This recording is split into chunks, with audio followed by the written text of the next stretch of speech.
মেলার গুড়চুরি তো আমরা সকলেই ভালোবাসি, কিন্তু এখনকার যে মেলার গুড়চুরি হয় সেটা কিন্তু আগেকার দিনের মতো না।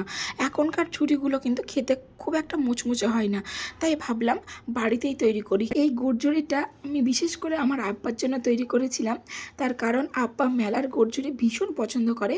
কিন্তু মেলার গুড়চুরি ভীষণ শক্ত হয়ে থাকার কারণে আব্বা কিন্তু আর খেতে পারে না, তাই ভাবলাম আমি বাড়িতেই গুড়চুরি তৈরি করে আব্বাকে খাওয়াবো, তাও আবার খেজুর গুড়ের গুড়ঝুরি। এই শীতের সময়তে গুড়ঝুরি তৈরি করছি, কিন্তু সেটা আবার যদি খেজুর গুড়ের হয় মন্দ হয় না বলো। এখানে আমি নিয়ে নিয়েছি 3 কাপ ময়দা, দিচ্ছি হাফ চামচা লবণ আর 3 টেবিল স্পুন মতো তেল। এখানে সাদা তেলটা একটু বেশিই লাগবে, তোমরা দেখেছো নিশ্চয়ই। আমি এখানে 3 টেবিল স্পুন মতো সাদা তেল দিয়েছি। সব উপকরণগুলো খুব ভালোভাবে ময়দার সঙ্গে মিশিয়ে নিতে হবে।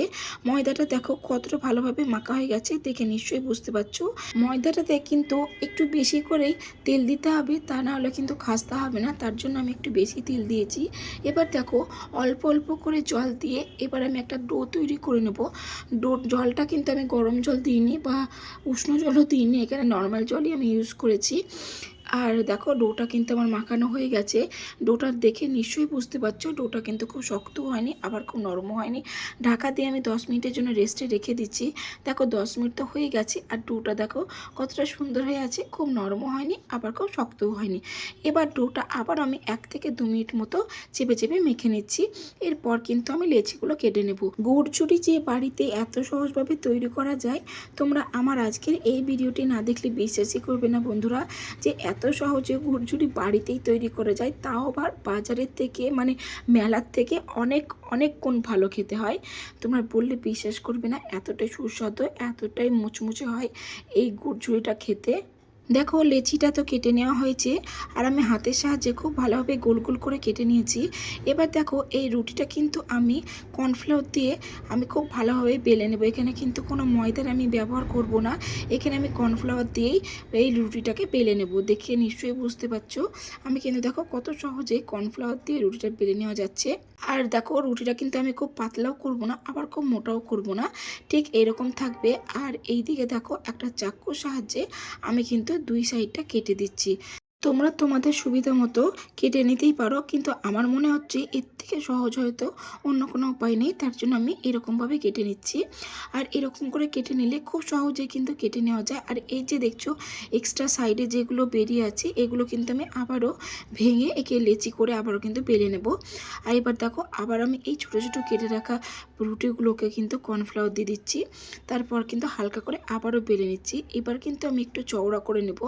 গুড়চুরিগুলো একটু লম্বা লম্বা হবে দেখতে, কিন্তু ভালোই লাগবে, তার জন্য আমি একটু চওড়া করে বেলে নিচ্ছি। দেখে নিশ্চয়ই বুঝতে পারছো খুব সহজ বন্ধুরা, ভীষণ সহজভাবে বাড়িতেই গুড়চুরি তৈরি করতে পারা যাবে। আর দেখো তোমাদের সঙ্গে কথা বলতে বলতে আমার কিন্তু বেলা হয়ে গেছে, আর দেখো খুব মোটাও হয়নি আবার খুব পাতলাও হয়নি। এবার আমি একটা চাকুর সাহায্যে খুব ছোট ছোট করে কেটে নেব, কিন্তু খুব বড় বড় করব না, কেননা এই ছোট ছোট করে না কাটলে পরে যখন ফুলে যাবে ওটা কিন্তু আরও মোটা হয়ে যাবে, তাই ভালো লাগবে না দেখতে। তার জন্য দেখো কতটা আমি পাতলা পাতলা করে কেটে নিচ্ছি। পাতলা পাতলা করে গুড়ঝুড়িটা কেটে নেওয়ার জন্য দেখো দেখতে কতটা সুন্দর লাগছে না, দেখতে ভীষণ ভালো লাগছে বন্ধুরা গুড়ঝুড়িটা, আর খেতেও হয় অত্যন্ত সুস্বাদু। আর কত সহজে কেটে নেওয়া যাচ্ছে দেখো, একইভাবে আমি কিন্তু সবগুলো কেটে নেব। আর দেখো এখানে তো সব গুড়ঝুড়ির শেপ দিয়ে দিয়েছি, দেখে নিশ্চয়ই বুঝতে পারছো। এবার আমি কর্নফ্লাওয়ার দিয়ে খুব ভালোভাবে চারিপাশে কিন্তু এই ছোট ছোট কেটে নেওয়া গুড়ঝুড়িগুলোর মধ্যে কিন্তু আমি দিয়ে দিচ্ছি, তার কারণ একটার সঙ্গে আর একটা কিন্তু লেগে যাবে না। দেখে নিশ্চয়ই বুঝতে পারছো কত সহজে হয়ে গেছে। একইভাবে আমি সবগুলো কিন্তু দেখো ছোট ছোট করে কেটে নিয়েছি, সবগুলো কিন্তু আমার গুড়ঝুড়ির শেপ দেওয়া হয়ে গেছে। এবার আমি গরম তেলের মধ্যে এগুলো কিন্তু দিয়ে দিচ্ছি। দেখো এদিকে তেলটাও গরম হয়েছিল, এবার আমি কিন্তু সবগুলো কিন্তু খুব ভালোভাবে কিন্তু ভেজে নেব। আর তেলের আমি টেম্পারেচারটা একদমই মিডিয়াম রেখেছি, মিডিয়াম ফ্লেমে আমি কিন্তু এই গুড়ঝুড়িগুলো ভেজে নেব। গুড় না আসলে ঝুড়ি, ঝুড়ি ভাজছি এখন আমি, এরপরে কিন্তু গুড় দিয়ে তাকে গুড় ঝুড়ি তৈরি করব।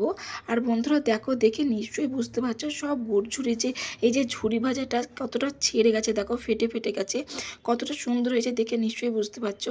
আর আমি কিন্তু এই গুড় ঝুড়িটা একদমই মিডিয়াম ফ্লেমেই ভাজছি, মিডিয়াম ফ্লেমে ভেজে কিন্তু এটাকে লাল লাল করে ভেজে নিতে হবে। হাই ফ্লেমে দিলে পরে কিন্তু এটা কিন্তু ক্রাঞ্চিটা থাকবে না। দেখে নিশ্চয়ই বুঝতে পারছো কতটা সুন্দর কালার কালার এসেছে দেখো, আর কত ফেটে কতটা ফুলেও গেছে এই ঝুড়িগুলো। ঝুড়িগুলো তো আমার এক এক করে সবগুলোই ভাজা হয়ে গেছে। আর সব ঝুড়িগুলো দেখো দেখতে কি সুন্দর লাগছে, আর কতটা যে মুচমুচে হয়েছে। তোমাদের আমি একটা ঝুড়ি ভেঙে দেখাচ্ছি, দেখো কতটা মুচমুচে হয়েছে না। গুড় ছাড়াও কিন্তু ভীষণ ভালো লাগছিল এই মুচমুচে নিমকির মতো খেতে।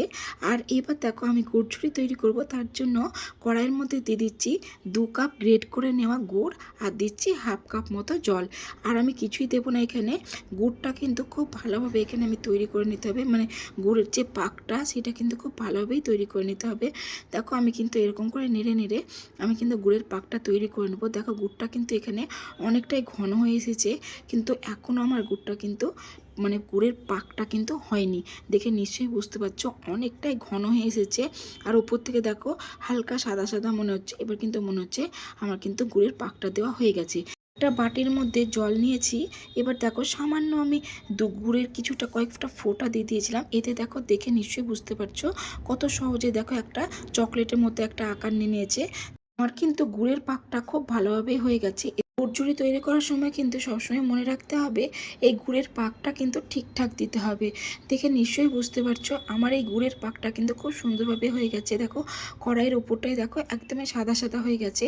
এখানে কিন্তু দেখে নিশ্চয়ই বুঝতে পারছো যে আমার গুড়ের পাকটা কত সুন্দর দেওয়া হয়ে গেছে। এবার কিন্তু আমি এই সময় গ্যাসের ফ্লেমটা একদমই লো করে দিয়েছি। এবার আমি আগে থেকে যে ঝুড়িগুলো ভেজে রেখেছিলাম সেগুলো কিন্তু আমি এই গুড়টার মধ্যে দিয়ে দিচ্ছি। এইবার কিন্তু আমাদের একটু পরিশ্রম করার পালা। এবার দেখো একটা হাতার সাহায্যে আমি কিন্তু এই গুড় আর ঝুড়ি খুব ভালোভাবে মিশিয়ে নিচ্ছি। এই গুড় আর ঝুড়িটা কিন্তু মেশানোর সময় এতটুকু সময় নষ্ট করা যাবে না। খুব তাড়াহুড়ো করে কিন্তু এপাশ ওপাশ করে চারিদিক দিয়ে কিন্তু গুড়ের সঙ্গে এই ঝুড়িটা মিশিয়ে নিতে হবে।